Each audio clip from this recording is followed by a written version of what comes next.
Hello YouTube, so I'm back again today from the car to share with you another cancer tea, and I did one 2 weeks or a week ago talking about how you unfortunately will lose friends once you get a cancer diagnosis. So I will leave that in the description box if you're interested in reading that. So the topic I want to talk about today is the fact, which I think I'm going to title this video, I'm not brave. I'm not an inspiration. Let me preface this by saying, if you've ever expressed to me, if you know me, or if you don't, and you've ever expressed to me that, I inspired you, or you think I'm brave, I'm not faulting you for that. I'm not calling you out for that. I'm just literally telling you I'm not brave and I'm not an inspiration. This is centered around the fact that people who get diagnosed with cancer, many times, people start looking at them like, wow, you're so brave, you're so fearless, wow, you're something to look up to, and the fact that you're fighting for your life. What people don't get is that nobody who has cancer, I didn't have a choice whether or not to be brave and fight cancer, because the alternative is to die. I mean, just putting it bluntly. And the people who are going through cancer, you're literally just trying to get from one day to the next. Like, your whole life pretty much stops and slows down, and all you're doing is thinking about when's the next treatment, when's the next scan, when's the next blood test, when's the next this and that. And that feeling of like going from one thing to the next, it doesn't go away after treatment ends either. It's like, okay, I got a good scan for 3 months, let's go to the next one, and then at the next 3 months, hopefully I get a green light to continue living my life, or else I'm gonna get pulled out of my life again, just like what happened to me recently. So it's not a matter of somebody being brave or an inspiration. I think the thing I want to address is that when people or society, I guess it's more society, puts like a commercial on TV with somebody with no hair battling cancer, they make them look like they're such a warrior, or just an inspiration, which maybe they can be for some people, but that person that they're showing, or me or anybody else that had cancer, there's a lot of pressure that comes along with society putting these ideals around somebody getting chemotherapy or going through cancer to be an inspiring person, or to make more of their life than they had before. Like me, for example, I had a manager job before I got sick the first time, and I ended up stepping down from it when I came back, just to kind of try to make my life less stressed.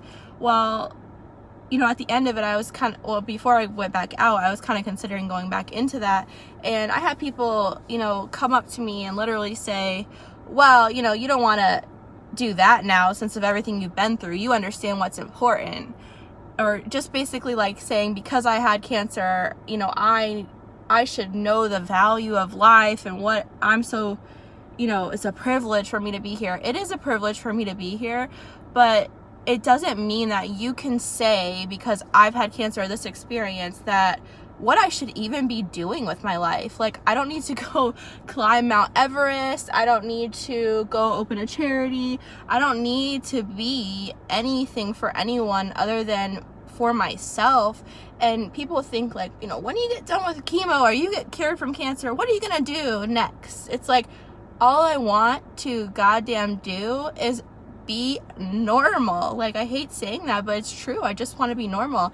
I just want to, I was talking to somebody I know had a transplant. Like, they just wanted to go to Target without wearing a face mask and having everyone look at them.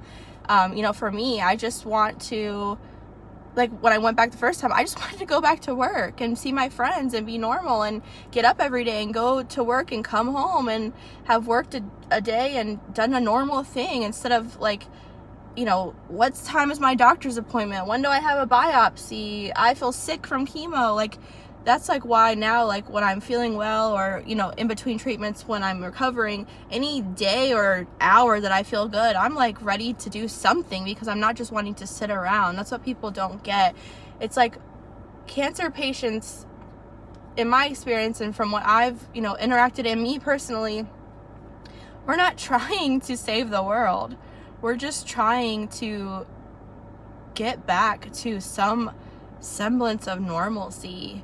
And so I think you really have to tread lightly if you know somebody in your life that has cancer.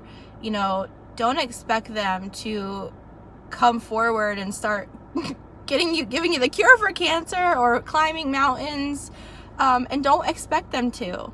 Just support them. And you kind of have to tread so lightly when you tell people like, you inspire me and you're so brave. Like, I recently saw on that Instagram, the cancer patient that I follow, there was like an ad in a different country, and it said, if one person said something to the lines, if one more person calls me brave, I'm gonna flip the F out, basically. And that's true, because it's like, I'm not brave. I'm freaking scared every day. Like, I literally don't think about what's happening or what's to come, because if I did, I would be so overwhelmed that I wouldn't be able to even function. So that is the tea that I have to spill today. Hopefully it made sense. I really just want to share these videos if there's anybody that comes across this who's interacting with somebody with cancer, has cancer, and they feel like they're, they can see that their feelings are validated. That's the end of the day. I'm just me, a girl, living my life, trying to be a mom, trying to be a wife, trying to live at the end of the day. That's it. I'm not trying to do anything but just live and go to Target and come home, go to work. If I wish I could still work, I hate it just sitting around and, wasting away the time, but this is what I have to do right now to be better and to live the rest of my life. So comment down below your thoughts, and I'll see you in the next one. Bye.